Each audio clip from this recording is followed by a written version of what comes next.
नमस्कार। Vision IAS के news today के इस अंक में आप सभी का स्वागत है। इस अंक में हम आपके लिए लेकर आए हैं यूपीएससी परीक्षा की दृष्टि से महत्वपूर्ण कुछ अहम खबरें। इस अंक के साथ मैं हूँ दिव्या सिंह। आइए सबसे पहले बात करते हैं इस अंक की हेडलाइंस के बारे में। वर्ष 2014 से पहले के भ्रष्टाचार के मामलों में दोषी लोक सेवकों को गिरफ्तारी से संरक्षण नहीं मिलेगा। बौद्धिक संपदा, आनुवांशिक संसाधन, पारंपरिक ज्ञान और लोक साहित्य से संबंधित ड्राफ्ट लीगल इंस्ट्रूमेंट जारी किया गया। G20 के सदस्य देशों ने वैश्विक कौशल अंतरालों के मापन के लिए संकेतक निर्धारित करने का निर्णय लिया। इलेक्ट्रॉनिक्स और सूचना प्रौद्योगिकी मंत्रालय ने राष्ट्रीय रोबोटिक्स रणनीति का मसौदा जारी किया। भारत सऊदी अरब रणनीतिक साझेदारी परिषद की पहली बैठक आयोजित की गई और भारतीय वैज्ञानिकों ने हाइब्रिड नैनोकण का उपयोग करके कैंसर के इलाज का नया तरीका खोज निकाला। और आइए अब खबरों पर विस्तार से चर्चा करते हैं और हर खबर पर गहराई से विश्लेषण करते हैं।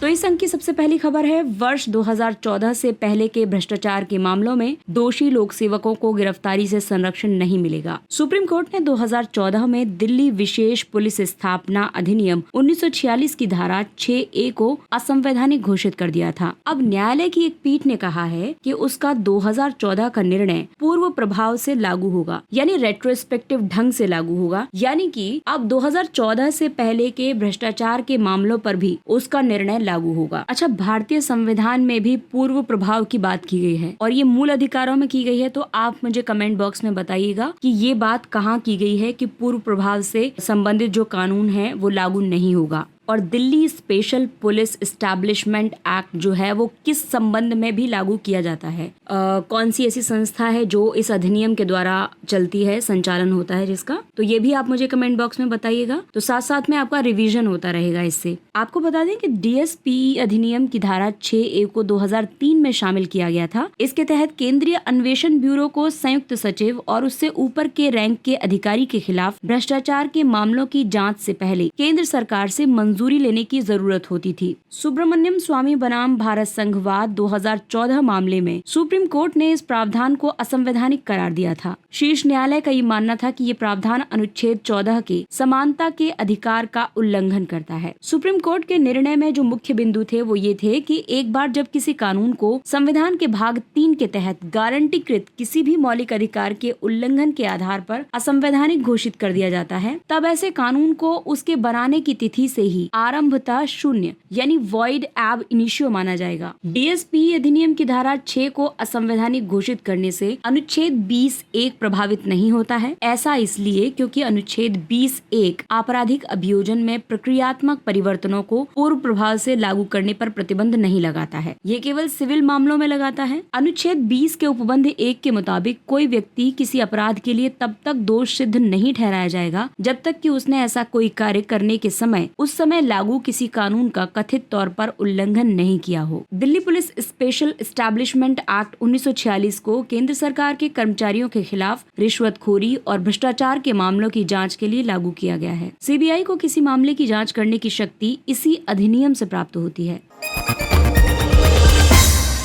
और आइए अब बात करते हैं अगली खबर की। बौद्धिक संपदा, आनुवांशिक संसाधन, पारंपरिक ज्ञान और लोक साहित्य से संबंधित ड्राफ्ट लीगल इंस्ट्रूमेंट जारी किया गया। ये इंस्ट्रूमेंट विश्व बौद्धिक संपदा संगठन WIPO ने जारी किया है। WIPO बौद्धिक संपदा अधिकारों के संवर्धन और संरक्षण के लिए एक वैश्विक निकाय है। ड्राफ्ट इंस्ट्रूमेंट का उद्देश्य आनुवांशिक संसाधन के संबंध में पेटेंट प्रणाली की प्रभावकारिता, पारदर्शिता और गुणवत्ता को बढ़ाना है। पेटेंट आवेदकों के लिए GR और उससे जुड़े किसी भी पारंपरिक ज्ञान के उपयोग की घोषणा करना अनिवार्य है। ये उन आविष्कारों को पेटेंट देने से रोकता है जो नवीन नहीं है। आनुवांशिक संसाधनों से जुड़ा पारंपरिक ज्ञान यानी TKGR आनुवांशिक संसाधनों के बारे में देशज लोगों और समुदायों द्वारा आधारित उद्विकासों यानी इवॉल्विंग और सामूहिक ज्ञान का एक संग्रह है। ये ज्ञान पीढ़ी दर पीढ़ी हस्तांतरित होता चला आ रहा है। वहीं आनुवांशिक संसाधन का मतलब है कि ऐसी कोई भी जैविक सामग्री जिसमें जीन या फिर जीन से प्राप्त उपापचयी सामग्री यानी मेटाबॉलिक मटेरियल होती है, इसे हम आनुवांशिक आनुवंशिक संसाधन कहेंगे। TKGR का महत्व इसलिए है क्योंकि ये देशज लोगों की बौद्धिक पहचान को संरक्षित करता है। इसके अलावा आधुनिक आविष्कारों का आधार बनाता है और आनुवंशिक संसाधन यानी जेनेटिक रिसोर्सेज को संधारणीय तरीके से संरक्षित करता है तथा खाद्य सुरक्षा में योगदान देता है। लेकिन TKGR से संबंधित चुनौतियां भी हैं क्योंकि पारंपरिक ज्ञान के अर्थ के संबंध में स्पष्टता की कमी है। जेनेटिक रिसोर्सेज की बायोपायरेसी की समस्या मौजूद है। देशज या स्थानीय समुदायों के पास जेनेटिक रिसोर्सेज के स्वामित्व की कमी है। साथ ही तीसरे पक्ष द्वारा संसाधनों का दुरुपयोग करना और हड़प लेना एक महत्वपूर्ण चुनौती है और लाभों का पर्याप्त तरीके से न्याय संगत बंटवारा नहीं होता है, ये भी एक महत्वपूर्ण चुनौती है। TKGR को शुरू करने के लिए कई पहलें शुरू की गई हैं, जैसे कि अंतर्राष्ट्रीय पहलों के तहत जैव विविधता कन्वेंशन, नागोया प्रोटोकॉल, खाद्य और कृषि के लिए पादप आनुवंशिक संसाधनों पर अंतर्राष्ट्रीय संधि सामग्री का फिर से उपयोग करने के लिए। इसके अलावा भारत का जैव विविधता अधिनियम, जो कि जैविक संसाधनों से उत्पन्न होने वाले लाभों के उचित और न्यायसंगत बंटवारे के लिए लागू किया गया है। साथ ही भारतीय पारंपरिक ज्ञान के दुरुपयोग को रोकने और दुनिया भर के पेटेंट कार्यालयों में उसकी सुरक्षा के लिए traditional knowledge digital library TKDL की स्थापना की गई है।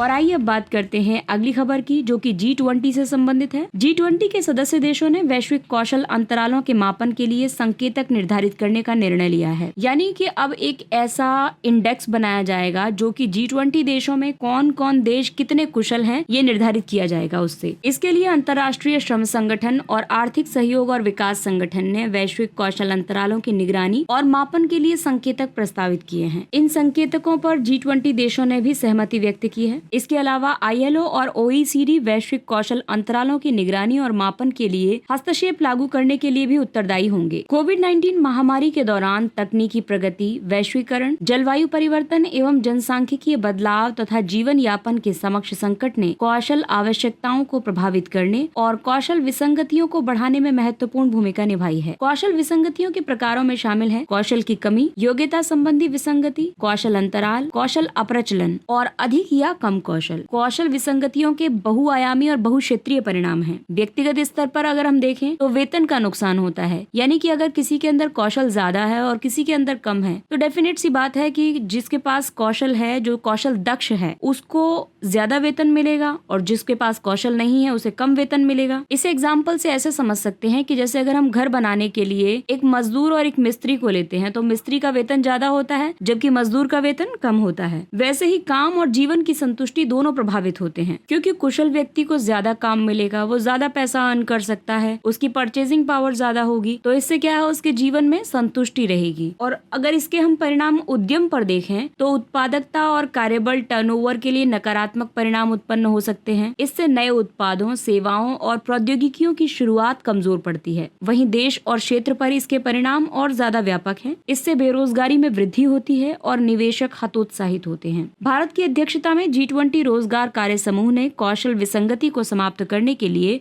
सुझाव दिए हैं, जिसमें कहा गया है कि एक व्यापक वैश्विक कौशल वर्गीकरण विकसित होना चाहिए जिसे अलग अलग देशों में लागू किया जा सके। इसके अलावा डेटा उत्पन्न करने, एकत्र करने, उपयोग करने और प्रसारित करने के लिए संस्थागत प्लेटफॉर्म्स का सृजन करना चाहिए तथा क्षमता विकसित करनी चाहिए। वहीं मौजूदा श्रम बाजार की जानकारी को विकसित करने और पूरक बनाने के लिए big data analytics, machine learning आदि का उपयोग किया जाना चाहिए। भारतीय संदर्भ में अगर हम बात करें तो भारत ने कौशल सुधार के लिए काफी पहलें शुरू की हैं, जैसे कि प्रधानमंत्री कौशल विकास योजना, कौशल भारत मिशन, आजीविका संवर्धन के लिए कौशल अधिग्रहण और ज्ञान जागरूकता यानी संकल्प कार्यक्रम और राष्ट्रीय प्रशिक्षुता संवर्धन योजना।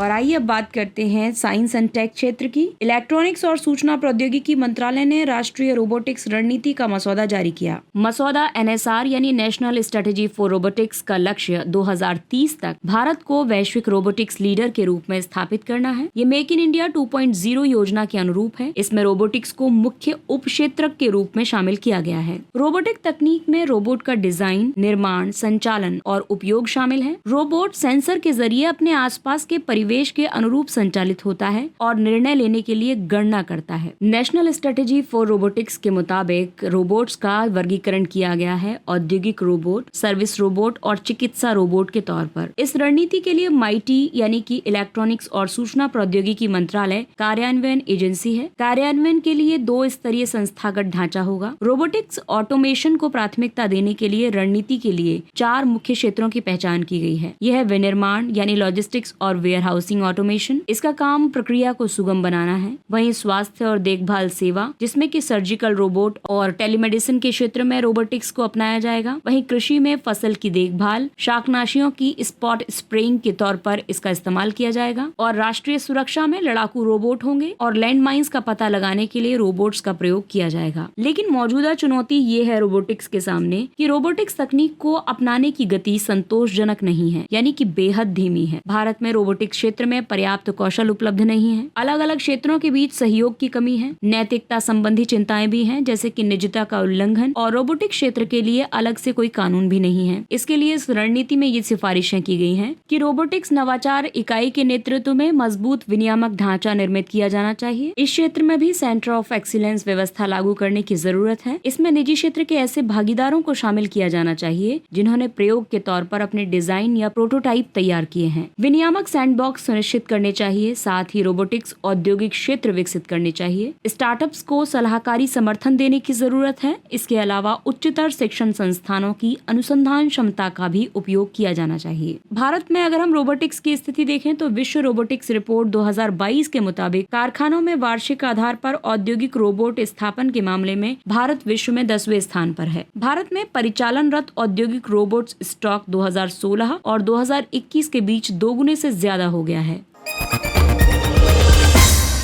और आइए अब बात करते हैं अगली खबर की। भारत सऊदी अरब रणनीतिक साझेदारी परिषद की पहली बैठक आयोजित की गई। SPC यानी कि स्ट्रेटेजिक पार्टनरशिप काउंसिल की स्थापना 2019 में की गई थी। इसे भारत सऊदी अरब संबंधों को मजबूत करने के लिए एक उच्च स्तरीय परिषद के रूप में स्थापित किया गया था। SPC बैठक में कई मुख्य बिंदुओं पर ध्यान दिया गया, जैसे कि $50 बिलियन की वेस्ट कोस्ट रिफाइनरी परियोजना को तेजी से पूरा करने के लिए एक टास्क फोर्स का गठन किया जाएगा। इसका लक्ष्य महाराष्ट्र के रत्नागिरी में एशिया की सबसे बड़ी रिफाइनरी स्थापित करना है। इसकी क्षमता 60 मिलियन टन वार्षिक होगी। ये सऊदी अरब के Aramco, Abu Dhabi national oil company, ADNOC जो कि संयुक्त अरब अमीरात की है, भारतीय कंपनियों के बीच एक त्रिपक्षीय परियोजना है। दोनों देश विद्युत और ग्रिड इंटरकनेक्शन स्थापित करने पर सहयोग करेंगे। साथ ही हाइड्रोकार्बन क्षेत्र में वर्तमान साझेदारी का विस्तार करके इसे व्यापक ऊर्जा साझेदारी में बदलने का निर्णय लिया गया है। दोनों देशों ने नवीन और नवीकरणीय ऊर्जा, डिजिटलीकरण तथा इलेक्ट्रॉनिक विनिर्माण, द्विपक्षीय निवेश को बढ़ाने, समुद्री जल के अलवणीकरण जैसे क्षेत्रों में समझौता ज्ञापनों पर हस्ताक्षर किए हैं। भारत सऊदी अरब संबंधों के महत्व की अगर हम बात करें तो इसका भू सामरिक महत्व है, क्योंकि पश्चिम एशिया में सऊदी अरब की सामरिक अवस्थिति इस क्षेत्र में भारत की विदेश नीति की प्राथमिकताओं के तहत इसे एक महत्वपूर्ण देश बनाती है। वहीं आर्थिक दृष्टि से देखें तो भारत सऊदी अरब का दूसरा सबसे बड़ा व्यापार भागीदार है, जबकि सऊदी अरब भारत का चौथा सबसे बड़ा व्यापार भागीदार देश है। ऊर्जा सुरक्षा की दृष्टि से भारत का 18% से अधिक कच्चा तेल सऊदी अरब से आयात होता है। वहीं सांस्कृतिक दृष्टि से भी सऊदी अरब भारत के लिए बहुत महत्वपूर्ण है। भारतीय समुदाय सऊदी अरब में सबसे बड़ा प्रवासी समुदाय है। इसके अलावा मक्का, मदीना जैसे पवित्र शहर भी यहीं स्थित हैं, जो वार्षिक हज और उम्रा यात्रा के लिए प्रसिद्ध हैं।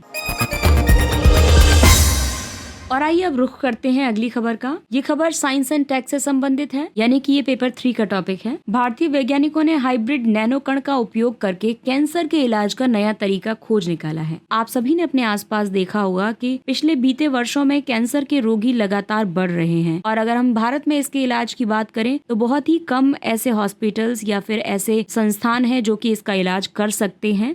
बाकी इसका इलाज बहुत महंगा है। कई लोग तो विदेश जाकर करवा सकते हैं, लेकिन कई लोगों के लिए अफोर्डेबल नहीं है और वो कैंसर से लड़ते लड़ते मृत्यु को प्राप्त होते हैं। तो ऐसे में ये जो खोज है ये बहुत इंपॉर्टेंट हो जाती है। एक प्रयोग में वैज्ञानिकों ने सोने और तांबे के सल्फाइड से बने ऐसे हाइब्रिड नैनो कणों या नैनो हाइब्रिड्स का निर्माण किया है, जो ऊष्मा का उपयोग करके कैंसर कोशिकाओं को नष्ट कर सकते हैं और ध्वनि तरंगों का उपयोग करके उनका पता लगा सकते हैं। नैनो हाइब्रिड सामान्य तौर पर 8 नैनोमीटर या फिर उससे कम आकार के होते हैं। ये कम से कम 2 अलग अलग नैनो कणों को मिलाकर बनाए जाते हैं। नैनो कणों का आकार 1 से 100 नैनोमीटर तक होता है। इसके मैकेनिज्म के तहत पहचान कैसे की जा सकती है? नैनो हाइब्रिड्स के फोटोकॉस्टिक गुण उन्हें प्रकाश को अवशोषित करने और अल्ट्रासाउंड तरंगें उत्पन्न करने में सक्षम बनाते हैं। इससे MRI और CT स्कैन की प्रक्रिया के दौरान बेहतर रिजोल्यूशन मिलता है। उपचार में नैनो हाइब्रिड्स का उपयोग ऐसे किया जा सकता है कि नैनो कणों का फोटोथर्मल गुण उन्हें कोशिकाओं पर लक्षित प्रकाश को अवशोषित करके ऊष्मा पैदा करने और ट्यूमर कोशिकाओं को नष्ट करने में सक्षम बनाता है। नैनो हाइब्रिड अभिक्रियाशील ऑक्सीजन प्रजाति यानी ROS प्रभाव भी पैदा करते हैं जो ट्यूमर कोशिकाओं के लिए घातक होते हैं। इसके अलावा एंडोस्कोप का उपयोग करके नैनो कणों पर प्रकाश डालकर ऊष्मा पैदा करने के लिए उन्हें सक्रिय किया जा सकता है। इससे ये एक संयोजन चिकित्सा बन जाती है। एंडोस्कोप आमतौर पर कैंसर की जांच के लिए उपयोग किया जाता है। इसका महत्व ये है कि नैनो कणों का सूक्ष्म आकार उन्हें मानव शरीर में संचित हुए बिना स्वाभाविक रूप से शरीर के बाहर जाने में सक्षम करेगा।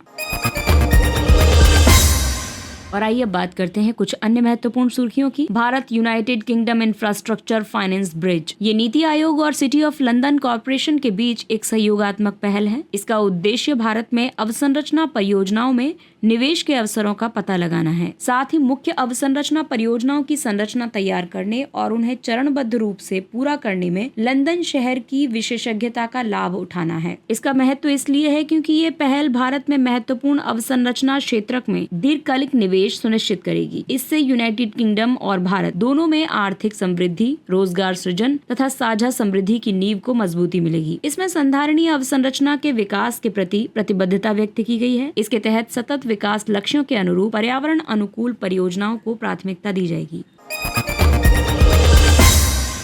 ग्रेशम का नियम, इस नियम के मुताबिक एक निश्चित विनिमय दर प्रणाली को अपनाने से बैड मनी गुड मनी को चलन से बाहर कर देती है। ये स्थिति तब उत्पन्न होती है जब सरकार दो मुद्राओं के बीच विनिमय दर एक निश्चित अनुपात पर तय कर देती है। ये दर बाजार विनिमय दर से अलग होती है। जिस मुद्रा के मूल्य का निर्धारण बाजार मूल्य से कम पर होता है वो मुद्रा प्रचलन से बाहर हो जाती है। अधिक मूल्य वाली मुद्रा प्रचलन में तो रहती है लेकिन उसे पर्याप्त खरीदार नहीं मिलते। ये नियम न केवल कागजी मुद्राओं पर बल्कि कमोडिटी मुद्राओं और अन्य वस्तुओं पर भी लागू होता है। इस नियम का नाम अंग्रेज फाइनेंसर थॉमस ग्रेशम के नाम पर रखा गया है। ये नियम हाल ही में श्रीलंका में उत्पन्न आर्थिक संकट के दौरान प्रासंगिक हो गया था। ओवरनाइट इंडेक्स स्वैप, भारतीय OIS दरें पिछले 10 महीनों में अपने उच्चतम स्तर पर पहुंच गई हैं। OIS एक ब्याज दर आधारित डेरिवेटिव अनुबंध होता है। इसमें दो संस्थाएं फ्लोटिंग ब्याज दर भुगतान के बदले एक निश्चित ब्याज दर भुगतान के स्वैप या विनिमय के लिए सहमत होती हैं। ओवरनाइट इंडेक्स स्वैप को मौद्रिक नीति की अपेक्षाओं का मापक भी माना जाता है। फ्लोटिंग दर आमतौर पर ओवरनाइट इंटरबैंक दर होती है। भारतीय ओवरनाइट इंडेक्स स्वैप अनुबंधों के लिए रेफरेंस दर मुंबई इंटरबैंक आउटराइट रेट है जिसे मिबोर के नाम से भी जाना जाता है। ओवरनाइट इंडेक्स स्वैप का लाभ ये है कि ये ब्याज दर संबंधी जोखिमों से बचाव संभव करेगा। इसके अलावा क्रेडिट से संबंधित जोखिमों में कमी आएगी और वित्तीय संस्थान ऋण पोर्टफोलियो का प्रभावी प्रबंधन कर सकेंगे। और अगली खबर मोरक्को से है। मोरक्को में भूकंप आया। भूकंप पृथ्वी के स्थल मंडल के भीतर से निकली ऊर्जा की वजह से उत्पन्न तरंगे हैं। मोरक्को में आए भूकंप का अधिकेंद्र यानी एपिसेंटर एटलस पर्वत था। मोरक्को में तीव्र भूकंप आने के कारण रहे उस क्षेत्र का एक जटिल प्लेट सीमा पर अवस्थित होना। यहाँ अफ्रीकी प्लेट उत्तर की ओर यूरेशियन प्लेट से टकराती है। इस भूकंप के लिए मोरक्कन हाई एटलस पर्वत श्रृंखला के भीतर उथली गहराई पर ऑब्लिक रिवर्स फॉल्टिंग जिम्मेदार है। इस तरह की फॉल्टिंग आमतौर पर दबाव वाले क्षेत्रों में बनती है जहां प्लेट सीमाएं मिलती हैं। अगला टॉपिक है दिव्यांग जनों के अधिकारों को नया स्वरूप देने के लिए दिव्यांग जन सशक्तिकरण विभाग ने कुछ पहलें आरंभ की हैं। विभाग ने दिव्यांग जनों के जीवन को बेहतर बनाने के लिए 5 पहलें शुरू की हैं। इन पहलों का उद्देश्य समावेशी विकास को बढ़ावा देना, दिव्यांग जनों के अधिकारों को आगे बढ़ाना और प्रौद्योगिकी का लाभ उठाना है। ये 5 पहलें हैं। वास्तुकला परिषद के साथ समझौता ज्ञापन। इसके तहत बैचलर ऑफ आर्किटेक्चर कार्यक्रमों में सार्वभौमिक पहुंच वाले पाठ्यक्रमों को अनिवार्य किया जाएगा। UDID यानी यूनिक डिसेबिलिटी ID के अनाम डेटा को जारी करना। इससे दिव्यांगता के संबंध में डेटा आधारित निर्णय लेने में मदद मिलेगी। PM लक्ष्य पोर्टल ये प्रशिक्षण और रोजगार के इच्छुक दिव्यांग जनों के लिए एक संपूर्ण डिजिटल प्लेटफॉर्म है। पाथवे टू एक्सेस दिव्यांग जनों के अधिकार पर न्यायालयों के निर्णय। इसके तहत उच्चतम न्यायालय और उच्च न्यायालयों के प्रमुख निर्णयों को एक पुस्तिका में संकलित किया जाएगा और CCPD यानी दिव्यांग जनों के लिए मुख्य आयुक्त द्वारा ऑनलाइन केस मॉनिटरिंग का प्रबंध किया जाएगा। ये दिव्यांग जनों द्वारा दर्ज की गई शिकायतों के निपटान का प्रबंधन करेगा। अगला टॉपिक है फाइबर टू द होम। दूरसंचार विभाग ने ग्रामीण क्षेत्रों में fibre to the home broadband connection के विस्तार के लिए इंटरनेट सेवा प्रदाताओं के चयन के लिए एक योजना शुरू की है। FTTH तकनीक इमारतों में सीधे high speed broadband internet connection पहुंचाने के लिए ऑप्टिकल फाइबर का उपयोग करती है। पारंपरिक ब्रॉडबैंड नेटवर्क की तुलना में फाइबर प्रकाश संकेतों का उपयोग करके लंबी दूरी तक डेटा संचारित कर सकते हैं। तांबे की केबल्स की तुलना में इनमें बाहरी बाधाओं से प्रभावित होने और सिग्नल हानि की संभावना कम होती है। डॉली भेड़। डॉली क्लोन भेड़ को बनाने वाली टीम का नेतृत्व करने वाले सर इयन विल्मुट का हाल ही में निधन हो गया है। डॉली वयस्क कोशिका से क्लोन किया जाने वाला पहला स्तनपायी था। डॉली को सोमेटिक सेल न्यूक्लियर ट्रांसफर यानी SCNT नामक क्लोनिंग विधि का उपयोग करके जन्म दिया गया था। सोमेटिक सेल न्यूक्लियर ट्रांसफर में अंडाणु कोशिका के केंद्रक को हटा दिया जाता है और उसकी जगह डोनर वयस्क कोशिका के केंद्रक का उपयोग किया जाता है। क्योंकि कोशिका का 99.9% DNA क्रोमोसोमल DNA के रूप में केंद्रक में मौजूद होता है, इसलिए क्लोन के रूप में विकसित जीव में मूल डोनर कोशिका के समान ही DNA मौजूद होंगे। साबूदाना। सैगो सर्व नामक सहकारी समिति ने उसके सेलम यानी तमिलनाडु में उत्पादित साबूदाना के लिए भौगोलिक संकेतक GI टैग प्राप्त हुआ है। साबूदाना कच्चे टैपियोका से प्राप्त किया जाता है, जिसे हम कसावा भी कहते हैं। ये छोटी ठोस गोली या मोती की तरह होता है और ये सफेद रंग का होता है। टैपियोका एक बागवानी फसल है। ये उष्णकटिबंधीय और गर्म आर्द्र जलवायु वाले क्षेत्र में उगती है। इसे प्रतिवर्ष 100 सेंटीमीटर से ज्यादा की वर्षा की आवश्यकता होती है। साबूदाना में कार्बोहाइड्रेट की मात्रा ज्यादा होती है। इसमें प्रोटीन, वसा, खनिज, विटामिन आदि कम मात्रा में पाए जाते हैं। ये अधिक सुपाच्य यानी इजी टू डाइजेस्ट होता है और जल्दी ऊर्जा प्रदान करता है। अगला टॉपिक है फणीगिरी कलाकृतियाँ। ये कलाकृतियाँ 200 ईसा पूर्व से 400 ईस्वी तक की अवधि से संबंधित हैं। ये कलाकृतियाँ पहली बार 1942 में खोजी गई थी और 2003 में इनकी फिर से खोज की गई थी। फणीगिरी यानी सांप के फन के आकार की पहाड़ी, ये तेलंगाना राज्य में एक छोटा सा गाँव है। ये कलाकृतियाँ बौद्ध धर्म के इतिहास में एक युगांतरकारी परिवर्तन को दर्शाती है। ये बुद्ध के दैवीकरण, बौद्ध प्रथाओं में संत घोषित करने और अनुष्ठानों का प्रचलन शुरू होने का प्रमाण प्रस्तुत करती है। यहाँ से प्राप्त एक कलाकृति में बुद्ध को सलवट पड़े हुए रोमन टोगा यानी विशेष सफेद परिधान पहने हुए दर्शाया गया है। ये कलाकृति चूना पत्थर से बनी हुई है। यहाँ से प्राप्त तोरणों से महायान और हीनयान दोनों संप्रदायों की उपस्थिति का पता चलता है। अगला टॉपिक है G20 शिखर सम्मेलन में प्रदर्शित जनजातीय कला और कलाकृतियाँ। इन कलाकृतियों में शामिल है पिथौरा चित्रकारी। ये चित्रकारी गुजरात के राठवा, भील, नायक और ताड़ी जनजातियों द्वारा बनाई जाती है और राजस्थान तथा मध्य प्रदेश के कुछ हिस्सों में भी प्रचलित है। पिथौरा चित्रकारी को पारंपरिक तौर पर घरों के अंदर दीवारों पर चित्रित किया जाता है। इन चित्रों में उपयोग रूपांकनों में शेर, हाथी, भील महिलाएं, ताड़ के वृक्ष आदि शामिल हैं। अन्य कलाकृतियाँ हैं अंगोरा और पश्मीना शॉल। ये लेह लद्दाख और हिमाचल प्रदेश के उत्पाद हैं। इन्हें बोध और भूटिया जनजाति द्वारा बुना जाता है। राजस्थान की मीणा जनजाति द्वारा अम्बाबाड़ी धातु शिल्प, इसके अलावा मध्य प्रदेश की गोंड जनजाति की पेंटिंग और ओडिशा के कारीगरों द्वारा बनाई गई सौरा पेंटिंग, इन सभी को G20 में प्रदर्शित किया गया था। इनके बारे में पूछा जा सकता है क्योंकि G20 इस बार बहुत ही ज्यादा इम्पोर्टेंट रहा है, तो उससे जुड़े हुए जितने भी प्रश्न हैं या फिर जितने भी फैक्ट्स हैं वो आप जरूर पढ़ के जाइएगा। एग्जाम पॉइंट ऑफ व्यू से आपके लिए इम्पोर्टेंट है। इसके साथ ही ये अंक समाप्त होता है। अगले अंक में फिर मुलाकात होगी कुछ अन्य महत्वपूर्ण खबरों के साथ। तब तक अपने लक्ष्य के लिए तत्पर रहिए और अगर आपको हमारा कंटेंट अच्छा लगता है तो इसे लाइक, सब्सक्राइब और शेयर जरूर करें। और अब हमें यानी विजन IAS की पूरी टीम को दीजिए इजाजत। नमस्कार।